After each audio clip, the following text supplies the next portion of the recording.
Welcome to Choice Classic Radio, where we bring to you the greatest old-time radio shows. Like us on Facebook, subscribe to us on YouTube, and thank you for donating at choiceclassicradio.com.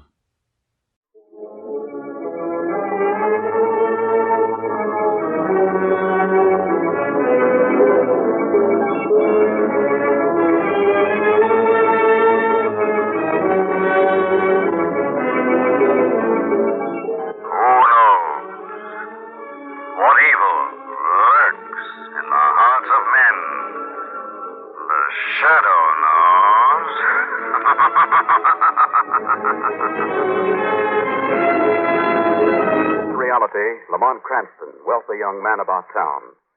Years ago in the Orient, Cranston learned a strange and mysterious secret, the hypnotic power to cloud men's minds so they cannot see him. Cranston's friend and companion, the lovely Margot Lane, is the only person who knows to whom the voice of the invisible shadow belongs. Today's drama, Murder with Music.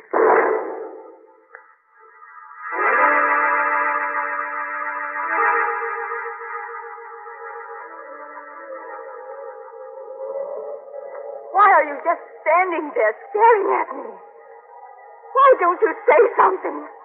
No! Don't come near me. You wouldn't hit me. You wouldn't hit me. Oh, my face. Why?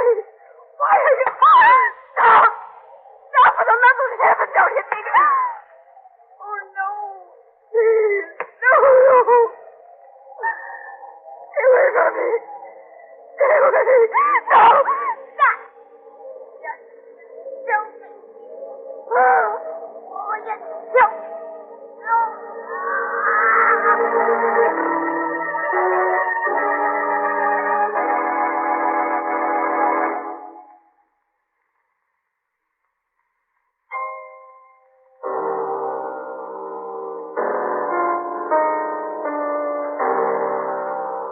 He does play well, doesn't he, Lamont? I suppose so, Margot. Getting late, isn't he ever going to stop? Oh, darling. Mrs. Hamilton has planned this recital for weeks. Edward Milland is her protege. Now, we must be polite. Why? Just because she's in the social register and has a mansion uptown? Mrs. Hamilton is a patron of the arts. This Edward Milland is her latest discovery. She's put him up here at her home. She's given him the finest teachers. She's completely responsible for his success. Now, if you ask me, the old gal's probably just got a crush on that young pianist. Now, you behave yourself. It's his music, darling. He's sponsored artist for you. Quite nice. Well, that's over. Oh, it's past 11. Let's say thanks and good night and get out of here before the darlings and you played so divinely start. Darling! Too late. Miss Lane, how charming to see you again. Hello, how are you? Lamont, you know Oliver Viceroy, the society columnist. Of course, everybody knows me, Miss Lane.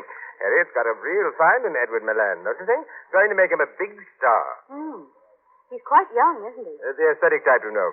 Hope Harriet doesn't push him too hard. But you know Harriet Hamilton, once she sets her mind to a thing. Well, she certainly got some of the most influential people up here to hear his first recital. Oh, Harriet can do anything. Oh, by the way, have you seen Jennifer Gay around? No, I haven't seen Jen. Well, she's a friend of yours and, Mrs. Hamilton, isn't she? The truth is, Mr. Viceroy, I made Miss Lane promise to introduce me to Miss Jennifer Gay.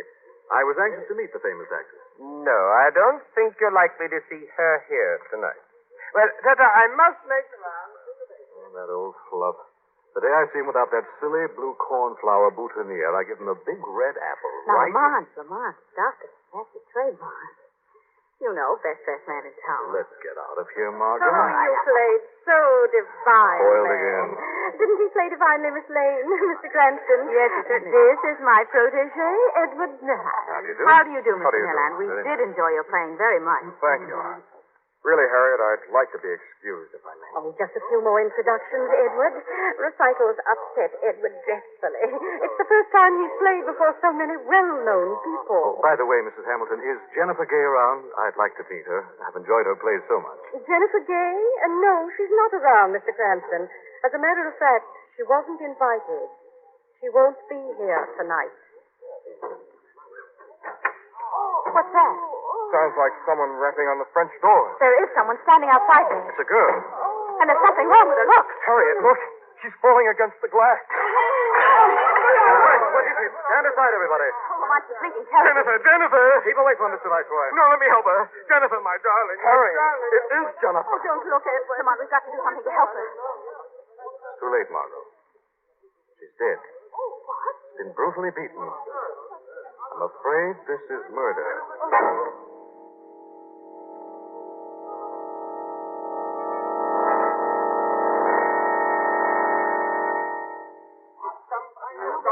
Quiet, please, everybody. Just stay right here in the living room. The police will be here in a minute. Oh, but this can't be murder, Mr. Cranston. Here in my home. I'm afraid it is, Mrs. Hamilton. People don't commit suicide that way. Jennifer murdered this way. Now, please try to control yourself, Mr. Viceroy. Who could have killed him, murdered her so brutally this way? Oh, it couldn't have been any of my guests, Mr. Cranston. We were all in this room when Jennifer was killed. You and Miss Lane had chairs right by the door. You'd have seen if anyone had slipped out. Yes, that's true. Hello, everybody. Sorry I'm late. Lamont, that's Brad Bartholomew, the movie star. So I see. Body beautiful himself. What's wrong, Harriet? I thought this was a party. You all look as though you'd seen a ghost. Not a ghost, Mr. Bartholomew. A body. Huh? Jennifer Gay's dead body is under that robe. Well, not Jennifer. You know her, Mr. Bartholomew? Well, certainly I know her. She's one of my best friends. I wouldn't exactly say friends, Mr. Bartholomew. Oh. You here too, Papa Viceroy? Where were you all evening, Mr. Bartholomew, if you were invited here? I was having a few drinks at the Penguin Club after dinner. I didn't realize it was so late.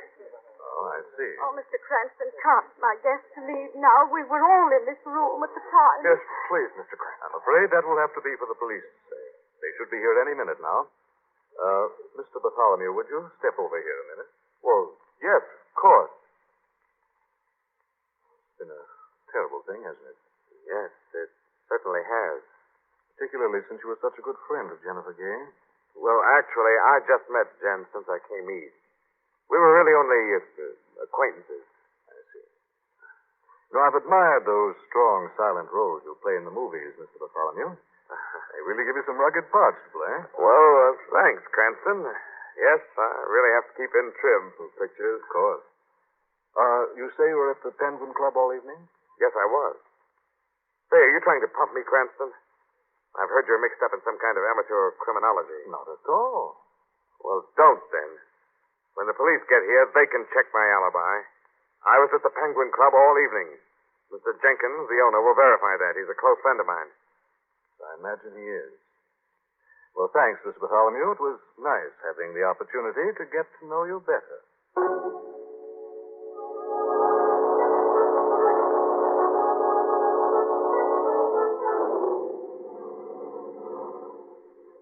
You know, Lamont, I'm amazed the police let everybody go.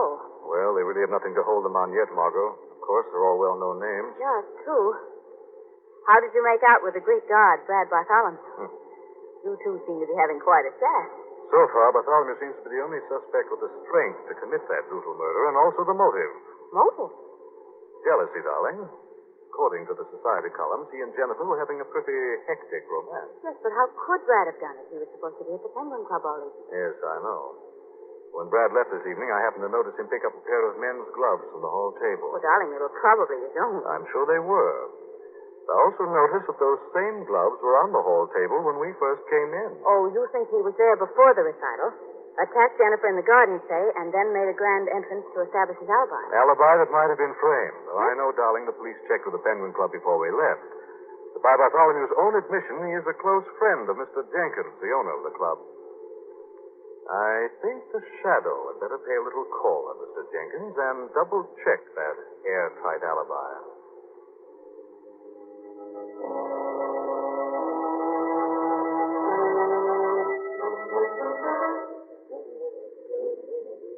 Okay, boys, close up and you can all go. I'm going over the books for a while. There's something else we must go over first, Mr. Jenkins. Who's that? There's nobody in this office. The Shadow is here to pay you a call, Mr. Jenkins. The Shadow? Who are you? What do you want? The truth. A man's life is at stake. A man's life. Brad Bartholomew. Why did you say he was here in your club with you all evening? Why did you instruct your help to tell the same lie if anyone questioned? Brad's a friend of mine. He asked me to say that. I didn't want to see him get in any trouble with that Jennifer Gay. Jennifer Gay? What trouble, Mr. Jenkins? Well, he's been trying to ditch her. He's got another girl. He was with that girl when he left here right after dinner tonight. If Bartholomew wasn't here at your club, where was he? Where did he go? I don't know, I swear. I wouldn't have lied about him being here if I'd thought I was going to get in any trouble. You're in plenty of trouble, Jenkins. If Brad Bartholomew is the murderer, you've made yourself an accomplice. And you'll pay for that stupid lie.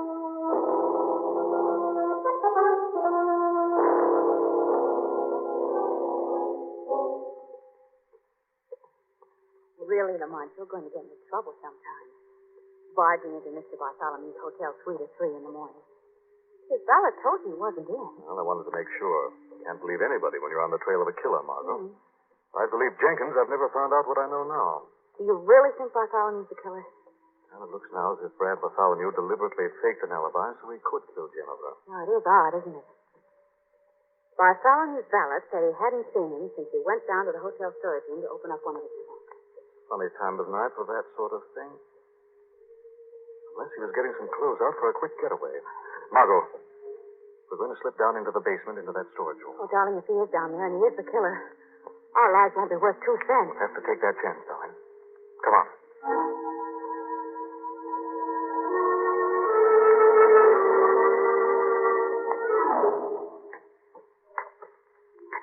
Take my hand, Margaret. These stairs are pretty steep. It may be a trap, Lamont. He knows you're on his trail. He may just want us to come down Watch to it. the road. There, that's the last step. Well, there's nobody down here at this hour. Golly. And the place is pitch dark, too. Gone it. I can't find the light. Here. Take my light. Oh, thanks. Oh, it helps some. Look at all those dusty old trunks. Lamont, he may be hiding behind those. Yes, and he may have skipped town, Oh, too. come on, let's go back upstairs.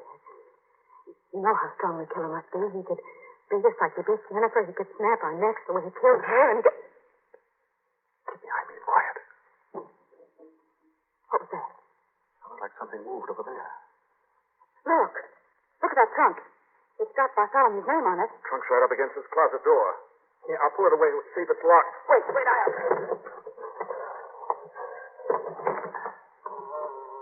Margot, look out. That closet door's opening. There's something in there. What? Back, Margot, quick. It's coming out. It's alive! Lamont, it's got me! Help!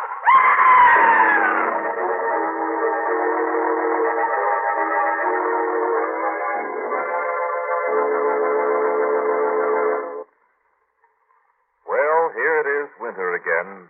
And for lots of you, that means the common cold, with all its usual miseries. Now, for 51 years, millions of cold sufferers have known just what to do. They've turned to Grove cold tablets for comforting relief, fast.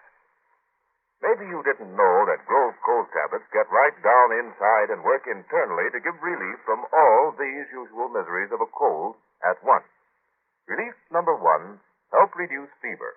Relief number 2, ease your headache. Relief number 3, alleviate body ache. Relief number 4, reduce nasal stuffiness. Relief number 5, lessen muscular pain. Grove cold tablets can do all this because they're a multiple medicine, compounded like a doctor's prescription. Yes, a combination of 8 active medical ingredients specifically for your cold relief. Now remember to rest and avoid exposure. Get Grove cold tablets and take exactly as directed. Look for the name Grove. Grove. Grove cold tablets for relief of cold miseries. Now, back to the shadow.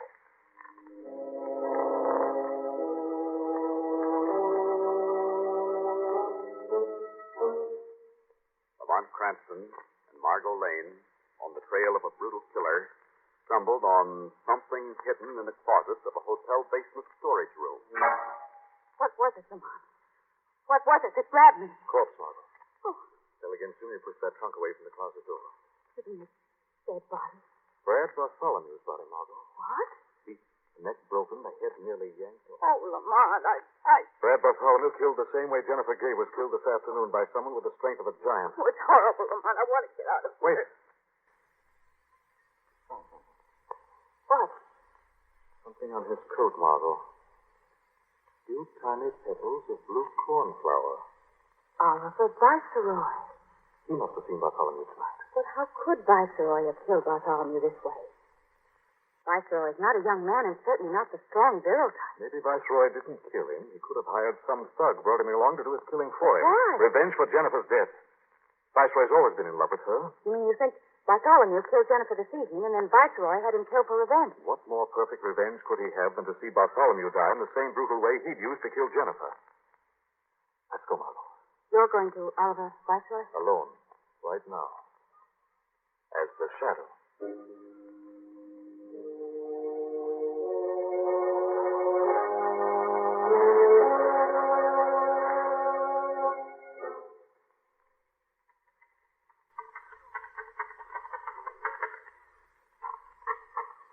Now, let's see. My revolver lies beside me on my desk here in my room as I write this, my last column. The famous society matron will shed no tears over my suicide. Even now, she sheds no tears over the murder of a beautiful actress. I name no one as guilty. But I know that a woman's jealousy and hate did kill Jennifer Gay. That is my obituary. Now the gun. What? Who's that? The shadow has your gun now, Oliver Viceroy. The shadow? Where are you? What's happened here? Why did you kill Brad Bartholomew? That Bartholomew. He's been murdered too? Yes, Oliver Viceroy, beaten, his neck broken like Jennifer Gay.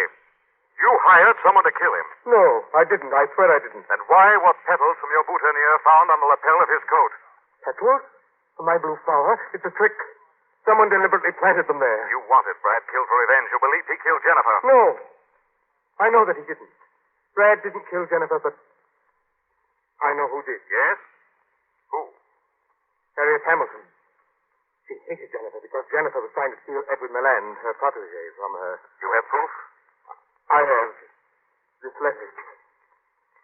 Listen. Dear Oliver, you are the only person I know who has influence over Jennifer Gay. She's trying to take Edward from me. Keep her away. I'll kill her if she dares interfere. Find Harriet Hamilton. Why have you hidden this evidence? Why didn't you go to the police with it? Harriet helped me, too, to get started. But I feel no gratitude now for that woman. She planted my flowers, so the police would suspect me of Brad's murder. You're naming her to save your own life. Why would I lie when I was about to kill myself? You saw Shadow. You saved me from suicide.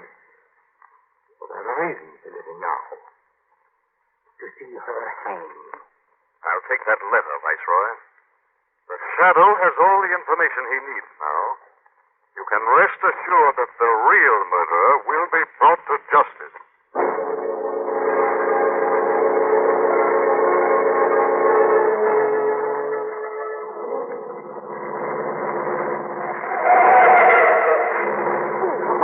Don't take those corners like that. You'll get arrested. No one in the streets at this time of the morning.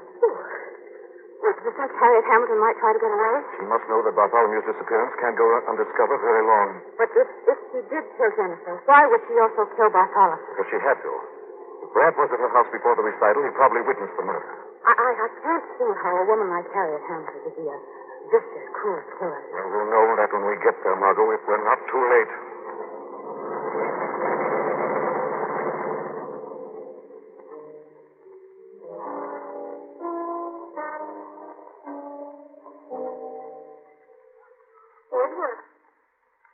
Edward darling.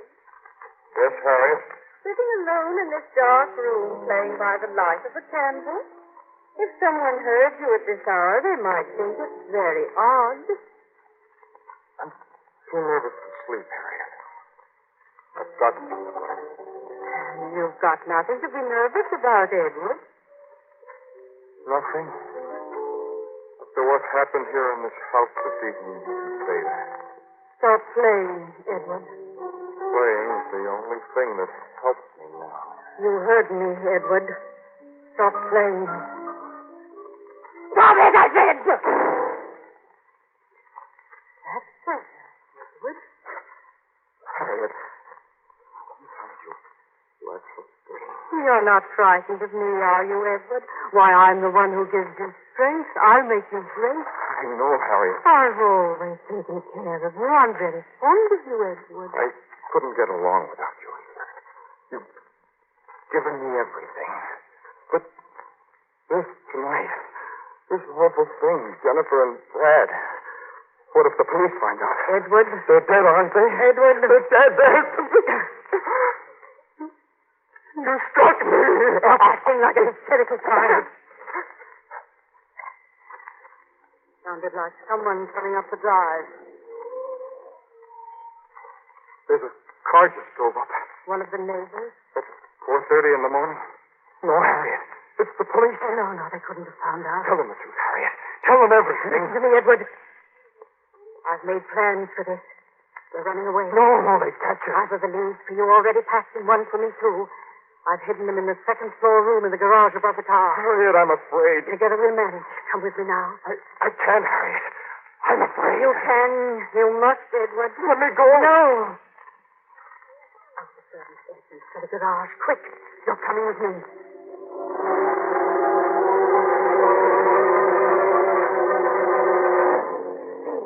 You stay for the night here on the second floor of the garage. We're safe here for a moment while they search the house. I can't go on. I can't, Harriet. Tell the police the truth. I'll tell them the truth. All right. You fool, tell them. You'll hang. I won't. Of course you will. But it was worth it, wasn't it? I've always wanted Jennifer out of the way. I'm glad she's dead. Brad, too, had to be killed. I didn't even know he was in the house until I saw him looking out, watching you kill Jennifer.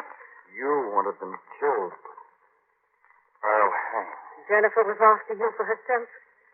She would have taken you from me. You made me kill them for you. You told me lies.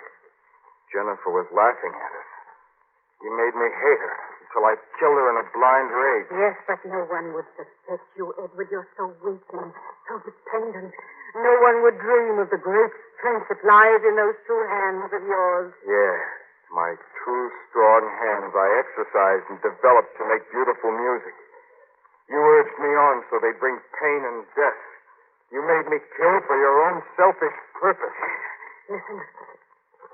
They're down below now. We've got to get out of here somehow. The window. You're not going anywhere, Harriet. Edward, why are you locked in that door? We're trapped, Harriet. You know it. You don't care because you're not the murderer. They won't take you, Edward. You could beat them. Snap their necks if you chose. No, Harriet. It's your neck I'm after this time. Oh, no. Yes, look at these powerful hands, Harriet. The hands that beat Jennifer and Brad to a pulp. Edward, you wouldn't let me. I'm going to show you how I killed Jennifer. Oh, no. First one blow on her face, like this. She got up herself, just like that. Oh, do it, Edward. I smashed down with another hit. And another. Stop. Now, Harriet, this is how Jennifer felt when I grabbed her throat and choked her. In here. Don't what? Come on, you've got no gun and the killer's in there, please. Try to save that woman. Gotta break through this door. There, I did it. It's Edward. Lamont, keep away from him. He's the killer. Please, Lamont, stay away from him. All right, Milan. Why, you're coming with me. No, you don't.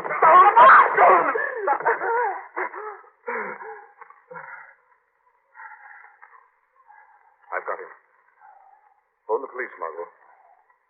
He's not going to give us any more trouble now.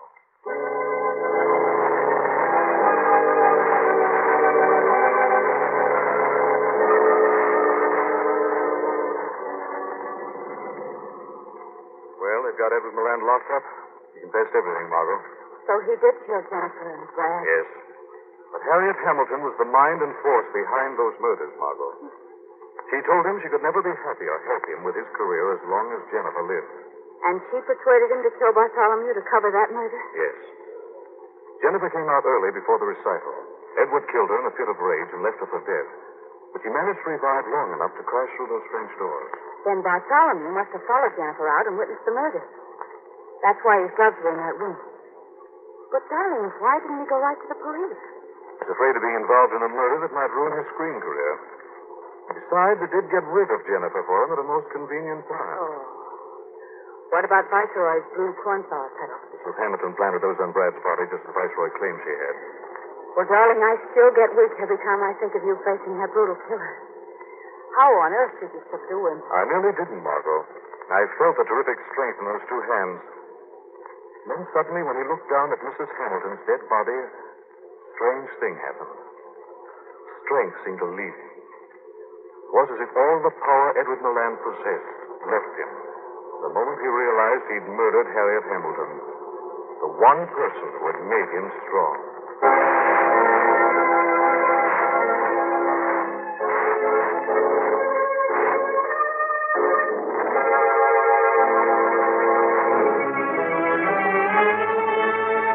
Weed of crime bears bitter fruit. Crime does not pay. The shadow knows.